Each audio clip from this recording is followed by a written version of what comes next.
여러분 안녕하십니까? 9월 9일 JCN 모닝뉴스입니다.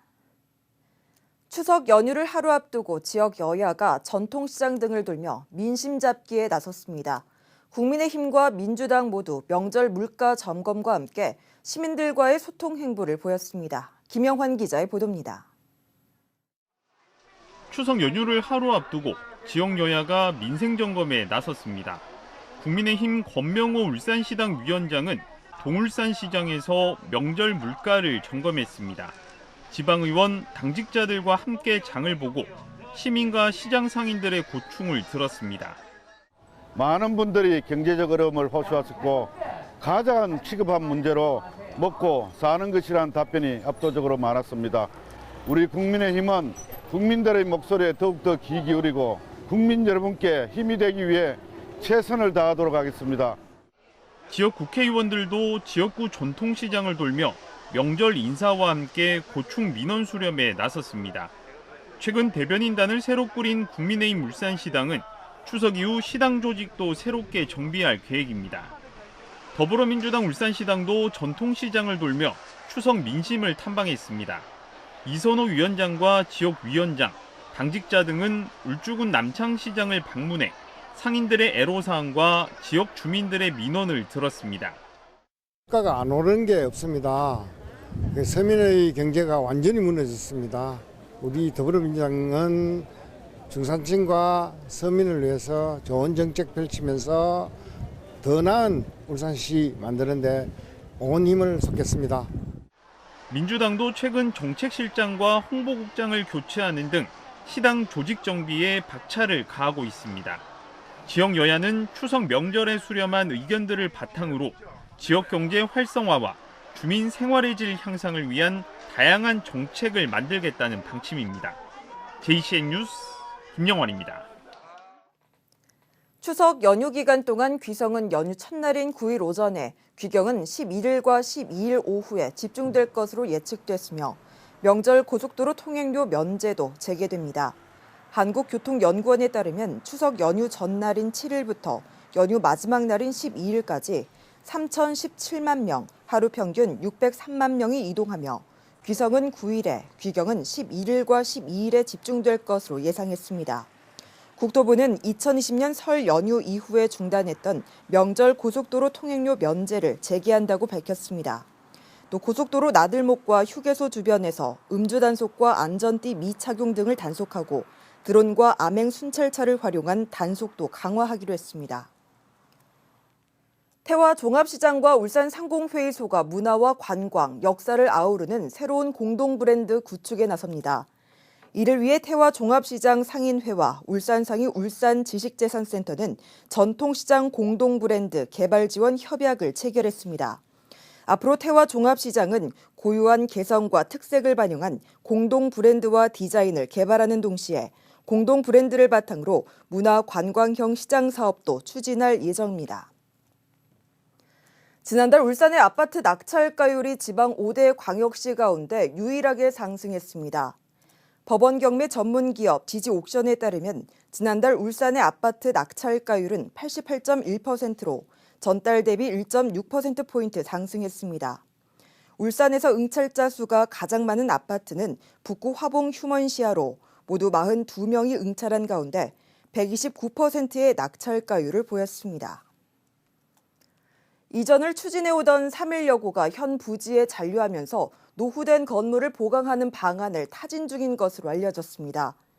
3.1여고 학교법인은 최근 울산시 교육청과 현 부지에 잔류하는 방안과 함께 노후된 건물의 보강에 대해 의견을 나눈 것으로 전해졌습니다. 3.1여고는 지난 2020년 재난위험시설 D등급 판정을 받으면서 3년간 신입생 배정을 받지 못했습니다. 학교법인은 이전을 검토했지만 지역 주민과 상인, 동문들의 반발로 잔류를 검토 중인 것으로 전해졌습니다.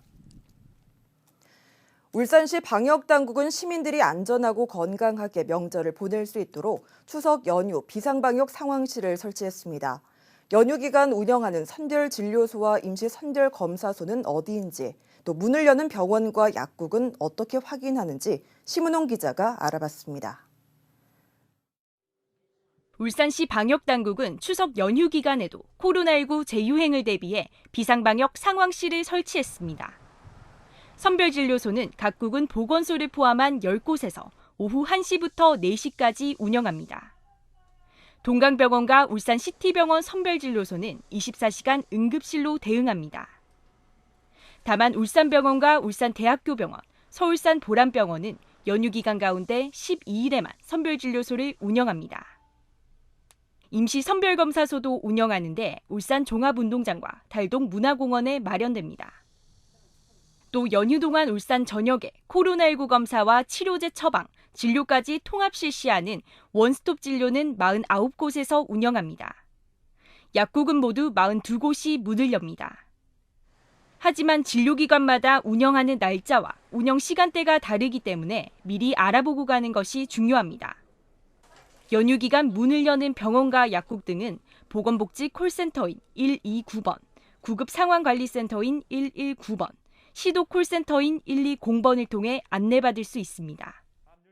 또 응급의료 정보 제공 앱을 설치해 인근 병원과 약국, 선별진료소 등을 확인할 수 있습니다. JCN 뉴스 심은홍입니다. 전교조가 지난 6일 지방선거에 출마했던 김주홍 전 울산시 교육감 후보를 공직선거법 위반 혐의로 고발했습니다. 전교조 울산지부는 교육감 선거 당시 김 전 후보가 방송 토론회에서 울산교육청의 임기제 공무원 등 전교조 출신이 30여 명에 이른다고 말하는 등 허위 사실을 공표한 혐의 등으로 경찰에 고발했다고 밝혔습니다. 앞서 김 전 후보 측도 노옥희 교육감이 선거 과정에서 자신의 업적을 부풀리거나 왜곡했다며 노 교육감을 선거법 위반으로 검찰에 고발했습니다. 더불어민주당 울산시당은 어제 기자회견을 열고 국민의힘 중구청장 경선 과정에서 발생한 선거법 위반 혐의에 대한 선관위와 경찰의 부실 수사를 규탄했습니다.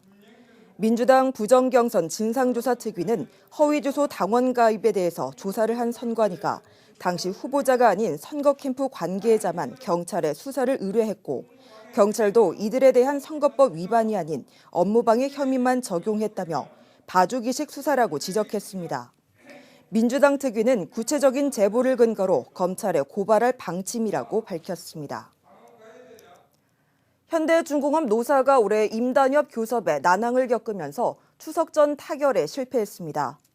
이에 현대중공업과 현대미포조선, 삼호중공업 등 현대중공업그룹 조선 3사 노조는 추석 이후 교섭에서도 성과가 없으면 다음 달 19일부터 21일까지 파업 관련 찬반 투표를 동시에 벌일 예정입니다. 3사 노조가 함께 파업 찬반 투표를 하는 건 사상 처음으로 이들 노조는 앞서 지난 7월 단체 교섭 공동 요구안을 마련해 그룹 지주사와 한국조선해양 각 회사에 전달했습니다.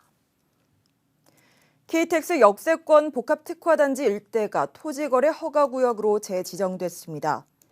울산시는 울주군 삼남읍 신안리 일대 155만 2,500여 제곱미터를 내년 9월 16일까지 토지거래 허가구역으로 재지정했다고 밝혔습니다.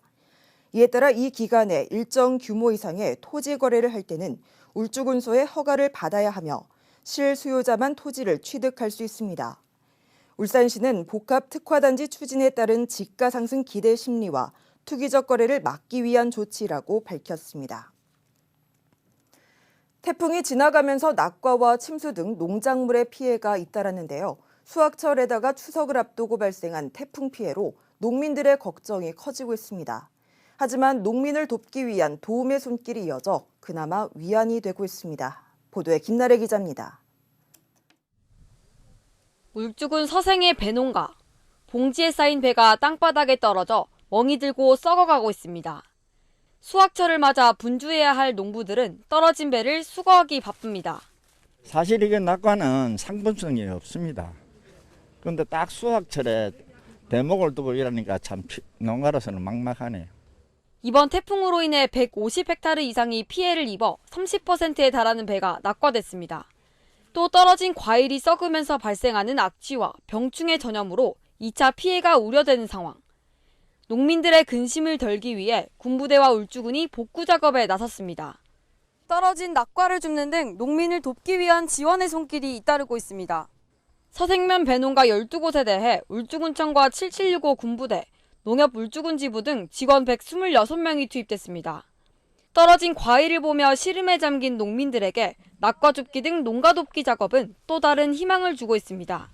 낙과됐다고 저거 하지 마시고 외면하지 마시고 배를 많이 좀 사용해 주셔서 우리 배 농가의 어떤 그 시름을 좀 들어주시기를 부탁을 드립니다. 저희들 열심히 해서 우리 배 농가의 어떤 그 시름을 들을 수 있는 행정을 펼 수 있도록 열심히 노력하도록 하겠습니다. 재해보험에 가입돼 있는 농가에 대해서는 피해 보상이 진행될 예정입니다. 하지만 수확 적정기보다 이른 시일에 떨어진 낙과들은 정상적인 판매는 어려워 시민들의 낙과 사주기 운동이 아쉬운 때입니다. JCN 뉴스 김나래입니다. 울산시가 추석 연휴를 앞두고 사회복지시설에 대한 위문 활동에 나섰습니다. 김두겸 시장은 어제 명성 노인 전문 요양원을 방문해 위문품을 전달하고 시설 생활자와 종사자들을 격려했습니다. 또 장수환 행정부 시장은 참 사랑의 집을, 장태준 복지여성국장은 울산 양육원을 방문해 이웃사랑을 실천했습니다. 울산 지역 인사들의 봉사 모임인 한울회가 추석을 맞아 지난 7일 울주군 두동면에 있는 울산 양로원을 방문해 어르신들을 위로하고 성금을 전달했습니다. 울산 지역 각계 인사들로 구성된 한울회는 지난 1998년에 창립해 지역 발전에 기여하며 각종 봉사활동을 펼쳐오고 있습니다. 울산의 베이비부머 세대 10명 가운데 1명은 귀농과 귀촌 계획이 있는 것으로 조사됐습니다. 울산시의 올해 사회조사에서 베이비부머 세대 가운데 10.5%가 귀농 귀촌 계획이 있다고 응답했습니다. 귀농 귀촌 이후로는 퇴직 후 여생을 보내기 위해서가 42.3%로 가장 많았고 농촌 생활이 좋아서가 26.6%로 나타났습니다. 귀농 귀촌 희망 지역은 울산 내에서는 울주군이 74.9%로 가장 높았고 울산 외 지역에서는 경북과 경남, 강원 순을 보였습니다. 코로나19로 인한 사회적 거리 두기 당시 집합금지 명령을 어기고 노래 주점에 간 남성 2명에게 벌금형이 선고됐습니다. 울산지법 박정홍 판사는 감염병의 예방 및 관리에 관한 법률 위반 혐의로 기소된 40대 남성 2명에게 각각 벌금 100만 원을 선고했습니다. 이들은 지난해 5월 당시 코로나19 확산으로 영업이 금지된 노래 주점에서 술을 마시고 노래를 부르다가 적발돼 재판에 넘겨졌습니다. 울산시는 지진 안전 주간인 오는 12일부터 18일까지 온라인 캠페인을 진행한다고 밝혔습니다. 이 기간 행정안전부 지진안전 누리집이나 울산시와 각 구군 누리집, 안전한 TV 누리집에 접속하면 지진 행동 요령 게임 등 안전한 지진 대피 요령을 확인할 수 있습니다. JCN 모닝뉴스를 마칩니다. 함께해 주신 여러분 고맙습니다.